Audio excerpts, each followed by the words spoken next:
تو تھوڑا سا سنبھل کے بات کرنی پڑتی ہے. پاکستان میں اداروں کے خلاف بولنے والے صحافیوں کو اٹھایا جا رہا ہے. آپ کیا سمجھتے ہیں, ٹھیک اٹھایا جا رہا ہے, غلط اٹھایا جا رہا ہے؟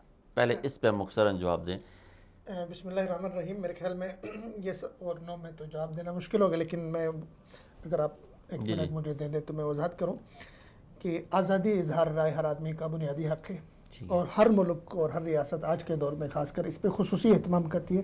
آزادی اظہار رائے کے حفاظت اور آزادی اظہار رائے کی گارنٹی ہر ریاست دیتی ہے، لیکن اس کے ساتھ ساتھ ہر ریاست کے اندر کچھ قیود ہیں، کچھ حدود ہیں جس کا پاس رکھتی ہے. ہمارے ہاں ایک سائبر کرائم بل آپ کو پتہ ہوگا پاس ہو گیا 2016 میں، 11 اگست 2016 میں. اس میں جو ہے آپ کے 30 ایسے دفعات تھی جو آپ کے اوپر لاگو ہو سکتی تھی کہ آپ سوشل میڈیا، خاص کر سوشل میڈیا کا استعمال زیادہ ہو گیا تو فوجداری مقدمات دفعات وہاں پہ لگ سکتی تھی. تو اس میں بنیادی طور پہ دیکھنا یہ ہے کہ آپ کی جو ایکٹیویٹی ہے، اگر آپ تنقید کر رہے ہیں، تنقید آپ کا حق ہے، آزادی اظہار رائے ہے، لیکن تنقید اور پروپیگنڈے میں تنقید اور وہ جو صحافی اٹھائے گئے ہیں اس میں فرق ہونا چاہیے. ان